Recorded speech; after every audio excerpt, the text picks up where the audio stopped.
aku ngerasa kayak aku tersesat, aku ngerasa gelap banget dunia aku merasa bahwa kayak aku selama ini memberi terus kok, ada perasaan kayak aku tuh memberi terus kok, bahkan aku nggak mendapatkan apa yang aku mau, malah aku kehilangan banyak hal gitu. Kayak masa sih buat Tuhan nggak berhasil, tapi bener-bener nggak ada satupun orang sih yang bilang bahwa ada kesempatannya ini, masih ada peluangnya. Dan setiap aku sharing, ternyata aku menemukan banyak sekali anak-anak muda yang juga tersesat. Gitu. Dari yang mungkin datangnya cuma 20 orang, terus pindah di tempat yang lain, mulai 50, mulai 100, mulai 200. Aku merasa kayak, apakah aku dari Riana? Aku merasa kayak, wow, aku udah kayak motivator. Mereka, yaitu karena tadi aku bilang dari berbeda-beda. Pas mereka mau konser, mereka sempat datang gitu kayak, Kak, kita harus lepas jilbab kita nggak? Karena kan ini konser rohani gitu. Yeah. Oh, jangan. Dan akhirnya perjalanan kamu yang mungkin banyak orang yang nggak tahu ya, ternyata banyak banget naik turunnya, banyak banget strugglingnya. Tapi mungkin emang kamu sudah terbiasa nggak mengeluarkan itu dan berusaha untuk men-solve itu sendiri ya. Terbukti ketika pas lagi kamu dibully pun ya udah tegar. Terbukti ketika mungkin orang-orang merasa bahwa itu masa kejayaan kamu, punya album segala macam, tapi kan sebenarnya ada banyak hal personally yang harus kamu selesaikan juga gitu, and it's not easy. Dan bahkan tantangan terbesar adalah justru ketika kamu ingin men-celebrate your 10 years anniversary. Benar. Itu aku juga bingung sebenarnya, kayak Tuhan, ini sebenarnya buat Tuhan loh gitu, kok susah ya prosesnya gitu, dan kenapa aku harus melalui, jadi waktu itu aku mau bikin konser sebagai mungkin ceritain dulu dari idenya, kenapa mau bikin konser dan kenapa konsernya konser rohani. Nah itu dia, aduh panjang banget, takut nggak cukup ya. Semoga timnya bisa edit dengan pas. Jadi Kak, tahun 2018 itu aku kehilangan seseorang yang terbiasa ada, dan aku juga kehilangan beberapa project yang cukup besar, dan aku merasa di akhir tahun 2018 itu kayak banyak hal besar terjadi di waktu yang sama gitu, dan aku merasa kayak banyak banget yang hilang dari hidup aku, dan di situ kayak gunung yang udah dari bawah aku bangun. Karena kalau misalnya dari ajang pencarian bakat, kita kan bener-bener dari zero to hero, dari yang bukan siapa-siapa tiba-tiba setiap minggu orang lihat kita, tapi pada akhirnya ketika kita udah selesai ya akan ganti season kan. Tapi gimana cara kita memaksimalkan peluang yang udah ada? Aku merasa aku harus turun lagi ke bawah, dan aku bener-bener membentuk karir aku dari bawah gitu, karena aku nggak mau gunung yang isinya angan-angan gitu, aku mau bener-bener terisi gitu, sehingga awal karir aku memang aku balik lagi ke bawah, memperkenalkan nama aku siapa, lagu aku apa gitu, dan tenggatnya momen-momen itu membawa aku ada di masa-masa yang sangat penuh gemerlap ya pada waktu itu, dan aku merasa kayak ada satu masa di mana kakak aku pernah bilang gini, kayak kamu tuh kayaknya udah cukup punya apa aja yang kamu butuhkan di Jakarta. Tapi kok kamu lupa ya, maksudnya semua ini kan awalnya karena kamu nyanyi buat Tuhan gitu. Jadi di situ aku ngerasa kayak, oh iya kok aku jarang ya pelayanan di gereja gitu. Aku mungkin pelayanan, tapi pelayanan untuk nyanyi-nyanyi kayak misalnya event-event ibadah gitu. Tapi yang bener-bener balik lagi ke Mazmur dengan nada do re mi itu kok udah nggak pernah ya. Akhirnya aku bilang sama tim di KAJ, aku bilang kayak boleh nggak aku nyanyi di Natal atau di mana gitu, aku jadi pemazmur gitu. Oh iya gitu, dan akhirnya beberapa kali aku mulai lagi. Nah di masa-masa yang berat tahun 2018 itu aku ngerasa kayak aku tersesat, aku ngerasa gelap banget dunia aku. Aku merasa bahwa kayak aku selama ini memberi terus kok, ada perasaan kayak aku tuh memberi terus kok, aku nggak bahkan aku nggak mendapatkan apa yang aku mau, malah aku kehilangan banyak hal gitu. Di situ aku banyak kayak pergumulan dan kekecewaan dan banyak banget pikiran-pikiran yang menurut aku bodoh banget gitu pada waktu itu. Dan akhirnya aku merasa udah kayak udahlah, aku nih berdoa sama siapa sih gitu. Wah, aku udah kayak bener-bener lost banget. Aku menjauh dari keluarga aku bingungan kenapa ini Citra, karena aku memang nggak sering menceritakan masalah ke keluarga aku karena aku ngerasa kayak mama aku udah sendiri. Jadi kayaknya kalau ada masalah kayak ya be gentle aja gitu dan balik ke rumah. Jangan nambah beban pikiran mereka lah gitu kan. Biarkan kita kasih masa tua yang lebih menenangkan gitu. Jadi ya aku cuma bilang kayak ya kalau mama mau perhatian, maksudnya mau memperhatikan aku ya mungkin doa aja gitu karena aku percaya doa mama luar biasa gitu. Tapi mamaku juga mungkin ada di fase yang kayak udah nggak ngerti lagi nih anaknya kenapa gitu. Aku juga nggak bisa cerita ke teman-teman aku atau orang terdekat aku di luar rumah, tapi itu berpengaruh sama pekerjaan sampai akhirnya aku ngerasa kayak aku berhenti berdoa gitu. Aku merasa kayak udah di titik yang kayak aduh aku harus kemana, aku harus minta tolong sama siapa. Karena bahkan diri aku aja gak bisa menolong aku gitu. Apalagi aku merasa doa aku juga gak terjawab. Di akhir 2018 aku menjalani hari-hari layaknya kayak hari apa nih? Senin. Oh yaudah Senin. Hari ini apa lagi nih? Selasa. Yaudah jalanin sampai Desember. Aku merasa bahwa waduh bentar lagi Natal. Aku merasa Natal itu sesuatu yang selalu apa ya, tahun penuh kelegaan karena kita udah melewati masa-masa gitu, dan tahun penuh hadiah gitu. Jadi magical ya. Iya, jadi tahun keajaiban. Kayaknya aku salah satu yang sangat cinta sekali dengan vibe Christmas gitu. Tapi di awal Desember itu aku ngerasa kayak siap nggak ya ini mengalami Natal? Karena apa arti Natal kalau aku nggak bisa merasakan grateful gitu. Dan entah kenapa di saat-saat aku kayak apa ya, aku kayak udah bener-bener nggak pernah ngapa-ngapain lagi, tiba-tiba kayak satu demi satu banyak sekali kejadian-kejadian yang menyelamatkan aku gitu Kak. Tiba-tiba ada komunitas-komunitas baru yang aku kenal, terus aku jadi membuka cara pikir aku atau cara pandang aku terhadap masalah, terhadap orang lain atau terhadap sebuah hubungan. Itu tuh membuat aku jadi kayak wah ternyata kemarin kayak salah aku berpikirnya, kayak kemarin fokus aku tuh salah atau doa aku salah kayak gitu. Dan ketika aku marah, sebenarnya aku marah sama diri aku sendiri karena aku nggak begitu kuat menjaga iman aku sampai aku harus menyalahkan Tuhan gitu. Dan di akhir tahunnya semakin mendekati Natal, semakin banyak hal-hal membahagiakan datang. Rezeki datang, kesempatan-kesempatan, terus di saat aku bahkan gak berdoa. Jadi aku merasa kayak apa lagi nih Tuhan rencananya nih. Jadi di situ aku juga makin kayak bingung. Dan aku akhirnya balik lagi ke doa andalan aku ya, doa Rosario. Jadi aku di situ karena kalau Rosario itu kan kayak ada waktu untuk aku tenang. Di saat aku tenang aku baru bisa berpikir. Di saat aku berpikir baru kayak aku semakin menyadari bahwa betapa aku keliru memahami apa yang aku doakan atau apa yang aku minta dan bagaimana cara aku menyelesaikan masalahku. Sampai akhirnya Natal dan penuh dengan bahagia, yang bahagianya ya bahagia aja gitu, nggak banyak di setting gitu.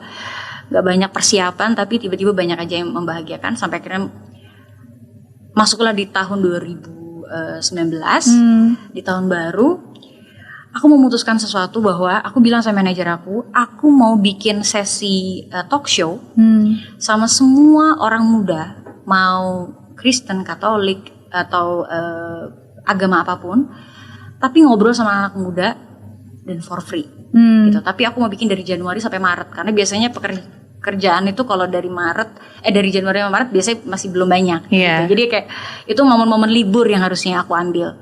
Tapi aku bilang sama manajer aku kayaknya aku mau bikin free dan responnya bagus banget. Responnya banyak banget yang minta pertemuan dan itu benar-benar agama apapun.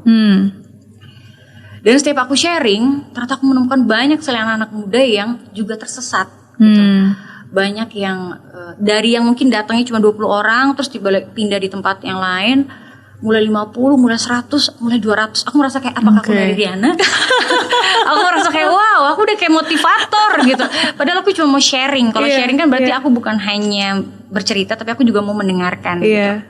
Tapi begitu aku cerita yang tadinya Maret sampailah Juni. Oke, berlanjut terus berarti itu. Karena aku kasih kan, kayaknya aku suka gitu dan aku that's nice. bertemu dengan banyak orang. Akhirnya lanjut ke DM, lanjut ke yang lain.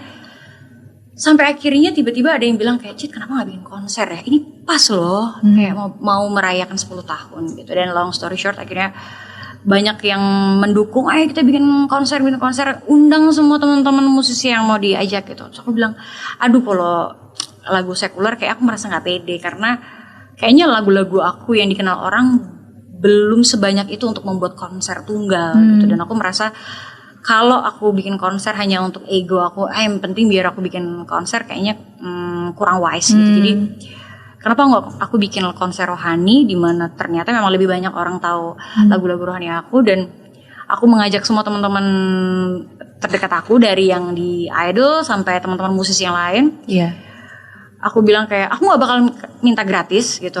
Aku akan bayar sesuai yang kalian minta karena aku mau semua yang semua penyanyi rohani mereka bisa merasakan bahwa nggak diminta karena ini kan buat Tuhan gitu. Aku pengen banget mereka ngerasain dihargai juga sebagai seorang penyanyi rohani. Jadi aku bilang kayak aku bakal bayar sesuai fee kalian gitu. Terus mereka bilang kayak udahlah Citra kan teman, kita udah yang penting kita seneng lah sama 10 tahun Citra berkarya gitu. Dan semuanya rencananya baik, mulus dan aman sampai 1 bulan sebelum konser. Tiba-tiba aku dibohongin sama event organizer-nya atau promotornya. Jadi tiket yang terhubung dengan salah satu agen yang untuk jadi kalau mau beli tiket harus di situ. Ternyata tidak pernah melakukan kerjasama. Jadi sampai di 1 bulan sebelum konser nggak ada yang beli. Hanya 5 orang, di 5 orang itu adalah tim aku. Jadi sebelum itu kan ada promo, press con, terus latihan. Iya, aku juga di situ kayak bingung. Bagaimana caranya Tuhan dalam 1 bulan? Aku udah DP semuanya. Aku udah DP artis, aku udah DP gedung, aku udah DP semua vendor dan lain-lain. Gimana gini? Dan semua orang bilang, setiap hari mereka bilang kayak Cet, daripada malu, daripada gagal, daripada hasil yang gak maksimal, mending postpone deh. Bahkan orang yang paling selalu mendukung aku, mamaku, bilang kalau cancel aja. Karena mustahil. Iya, belum kurang dari 1 bulan tapi belum ada tiket yang terjual, cuma 5 doang tadi ya. Aku ngerasa bahwa ganjil banget kayak masa sih buat Tuhan gak berhasil. Kalau Tuhan bilang masa sih gitu loh. Aku ngerasa pada waktu itu kayak tapi bener-bener gak ada satupun orang yang bilang bahwa ada kesempatannya ini, masih ada peluangnya. Aku cuman bener-bener bertaruh sama kepenasaran aku bahwa nggak mungkin gagal gitu. Aku yakin ini ada sesuatu yang mau Tuhan kasih. Judulnya The Journey of Faith. Aku merasa salah nih kasih judul, harusnya kasih judul yang mudah-mudah gitu biar prosesnya lancar. Tapi karena aku merasa perjuangan hidup aku kan itu kan perjuangan iman. Jadi kayak aduh nggak tahu ya. Tapi akhirnya long story short, itu only God's grace yang bikin tiba-tiba ada yang telepon kayak, halo Citra mau bikin konser ya? Iya, saya punya komunitas nih, saya pengen banget dengerin lagu-lagu Citra dan saya mau pesan untuk 100 orang. Oke. Dari 100 orang itu tiba-tiba ada lagi berita, Citra mau bikin konser ya? Aku bisa nggak support untuk mikrofon, untuk untuk persiapan foto sebelum di konsernya. Terus banyak banget yang memberikan free endorse yang aku juga nggak tahu itu datangnya dari mana. Sampai yang punya gedung di Balai Sarbini waktu itu karena impian aku banget kayak pengen banget punya Udah konser di Balai ngebayangin Sarbini seperti karena itu ya. dia bulat Iya. gitu. Dan aku bilang kayak pengen banget. Aku sampai ngerasa apakah ini karena obsesi aku ya Tuhan ya sampai ini jadi gagal. Terus aku jalanin aja terus. Aku nggak mau berpikir. Aku ngerasa wah kalau ada 100 orang berarti masih ada kemungkinan. Besok ada lagi. Tapi ada aja semakin dekat semakin ada masalah tapi semakin ada bantuan. Ya itu aku juga bingung. Aku mau menelaah itu seperti apa, tapi semakin mendekati hari semakin banyak. Dan sampai di 1 hari sebelum konser itu juga semakin membludak, orang telepon sana sini, orang yang bilang ada yang tiba-tiba saya ingin melayani, saya mau kasih uang sebanyak 300 juta. Wah, itu aku juga nggak tahu datangnya dari mana. Terus tiba-tiba di hari H kita dalam waktu 3 jam sebelum konser kita harus tambah kursi. Oh wow. Karena wah itu magic banget. Aku nggak ngerti deh untuk menceritakannya karena kayak ajaib banget ya Tuhanku ini gitu. Kayak nggak bisa aku pikir dengan kepala aku gitu. Jadi apa yang terjadi hari itu, aku sampai takut pas buka tirai konser openingnya karena takut nggak ada yang nonton, atau nggak ada yang dateng gitu. Karena sebelumnya ada beberapa yang bikin konser di situ, ada masalah karena ada demo pada waktu itu dan hari itu pas tirai dibuka aku ngerasa kayak, siapa aja ini gitu, datang dari mana aja gitu orang-orang ini. Wow. Bahkan sampai konser selesai, aku udah nyanyi lagu Pasti Bisa, di mana lagu itu harusnya lagu closing. Aku sampai bilang sampai ketemu lagi ya, gitu. Karena orang nggak pindah, orang nggak pulang, orang nggak sampai di lagu terakhir. Konser itu berjalan dengan amat sangat magic. Momen yang pernah menjadi titik terendah kamu karena pada saat itu juga kamu sempat kalut dan berpikiran macam-macam sebenarnya, very stressful, depressed, tapi bisa berakhir dengan indah. Muzizat. Ada banyak banget orang-orang baik yang bantu aku juga di situ, seperti volunteer, keluarga, teman-teman yang dulu pernah bantuin. Aku pernah bantu mungkin mereka di IO, akhirnya kayak comot-comotan gitu. Akhirnya kita kayak punya IO sendiri dari kerabat terdekat. Terus di volunteer itu ada beberapa teman-teman muda yang mereka pernah hadir di talk show aku. Jadi mereka menawarkan diri gitu. Yang volunteer yang sebenarnya dibutuhkan 20, yang datang 90. Wow. Itu aku juga kayak. Terus mereka ya tuh karena tadi aku bilang dari berbeda-beda. Pas mereka mau konser, mereka sempat datang gitu kayak, "Kak, kita harus lepas jilbab kita nggak? Karena kan ini konser rohani gitu." Oh, jangan. Aku mau kasih tunjuk ke semua orang bahwa konser ini bisa terjadi karena keberagaman yang bersatu. Gitu. Jadi aku mau semua, bahkan ada yang pakai beras gitu.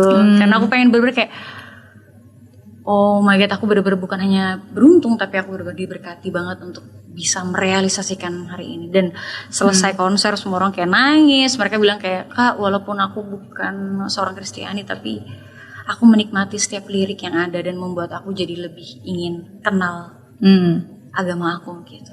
Oke. Jadi gitu deh. God's grace. God's grace, hanya karena kasih dan kemurahan hatinya lah, makanya itu bisa terjadi. Ya, dan sesuai dengan tema yang memang kamu cetuskan kan, is the journey of faith. Iya. Aku sambil mendengarkan kamu, ada banyak sih yang terlintas di dalam pikiran aku juga, karena sebenarnya ya setiap dari kita kan pasti punya masa-masa ups and downs ya. 2018 juga termasuk ada beberapa hal, beberapa doa gitu yang aku doakan. Aku ngerasa kok nggak dijawab ya, sebenarnya kok nggak terjawab gitu. Iya, tapi di saat itu aku diingatkan dan disadarkan gitu bahwa ya kadang-kadang kan kita berdoa untuk meminta ke Dia gitu kan. Tapi kan sebenarnya doa itu ya bukan kita minta-minta ke Tuhan, tapi sebenarnya doa itu ya untuk mempersiapkan kita untuk menerima apa yang dia mau gitu, bukannya kita meminta apa yang kita mau, tapi doa itu gunakan untuk kita gitu, untuk yang mempersiapkan kita sehingga apapun juga yang dia mau kehendaki untuk terjadi ya udah kita sudah siap gitu untuk menerimanya. Ya. Dan it's the journey of faith yang akhirnya menjadi pengalaman dan menjadi highlight dan menjadi cerita dan menjadi testimoni juga. Justru memang kalau aku tilik kembali ya, kayak ada banyak pertanyaan pada waktu kalut itu, kayak apakah aku akan tetap percaya Tuhan kalaupun hidup aku belum juga diselamatkan. Dan aku merasa kayak ketika aku memilih untuk kayak, kalau orang Sunda bilang sok atuh Tuhan gitu, kayak terserah Tuhan, kalau Tuhan maunya gimana aku ikut. Mau suram terus gak apa-apa, yang penting aku gak sendirian, yang penting sama Tuhan. Justru ketika aku udah punya fase yang benar-benar udah berserah, bukan kayak udah serah deh Tuhan, kalau itu kan aku nyerah gitu. Tapi kalau aku benar-benar, pun aku nggak beruntung, pun aku nanti terseok-seok jalannya, tapi kalau aku nggak sendiri, aku sama Tuhan, aku ikut aja gitu. Aku merasa bahwa justru di situ aku menemukan iman aku, dan justru di situ baru terjadi keselamatan itu. Karena ketika aku kayak Tuhan mana gitu, ya aku merasa kayak kalau kita cuma cari Tuhan di saat kita butuh, kayak wow, kayak aku ngerasa nggak adil gitu. Gitu. Jadi kayak justru aku pengen kasih tahu ke Tuhan kalau walaupun jalannya akan susah, tapi aku mau percaya dan setia aja. Jadi deh lagu yang rohani. Pertolonganmu sertamu. Nah di tahun itu aku ngeluarin lagunya sertamu. Dan tahun yang kemarin baru rencanamu. Bahwa penyertaan Tuhan itu selalu ada. Even though we cannot see, He's still working. Walaupun kita nggak bisa melihat, tapi Dia tetap bekerja. Walaupun kita nggak bisa merasakan, tapi Dia juga tetap bekerja dan melakukan. And that's what faith all about kan. Dan emang Tuhan itu kadang-kadang suka aneh ya. Kadang saya juga suka nanya, oke, Tuhan, saya akan maju, tapi kasih tahu dong cluenya gimana caranya gitu, tunjukin, kasih petunjuk gitu dong gitu kan. Kalau kamu kasih petunjuk, at least saya biar lah bener gitu nih jalannya, kasih gitu dong petunjuk ya kan. Cuma kadang-kadang kan Tuhan diem aja nggak ngasih petunjuk. Tapi ya mungkin disitulah Tuhan lagi mau ngetes iman kita kan. Kamu tuh benar-benar percaya nggak sih? Kan kalau iman itu ya berarti kita tetap percaya, tetap berjalan walaupun kita nggak tahu caranya. Dan kadang ya mungkin kita harus jalan dulu sambil benar-benar mendekati hal yang paling kita takuti, baru di situ Tuhan akan kasih instruksi. Oke, sekarang ini kamu harus gini, ini kamu harus gini, dan Tuhan kasih akan bantu. Gitu. Unik-unik sih memang ya kalau cerita-cerita orang ya, cara mereka benar-benar untuk menemukan jawaban dari rencana Tuhan. Jadi menurut aku kalau aku sharing ke orang lain, kayak memang ceritanya memang ya seru-seru sih, beda-beda gitu kapan timingnya. Yang pasti kita baru bisa memahami setelah kita baru diselamatkan gitu. Kita baru tahu kayak oh ini maksudnya gitu. Dan rencanamu jauh lebih indah daripada apa yang kita rencanakan. Oke. Walaupun pahit, walaupun berat, gimana kalau kita serahin semua ke Tuhan? Gimana kalau kita hanya tinggal percaya dan setia? Pada waktu aku masih kecil, aku sempat kayaknya nyawanya hampir lewat.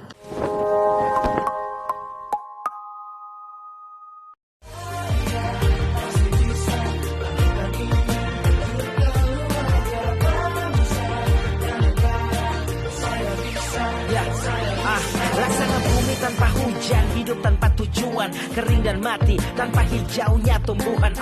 Demikian kalau mimpi tak kunjung terjadi.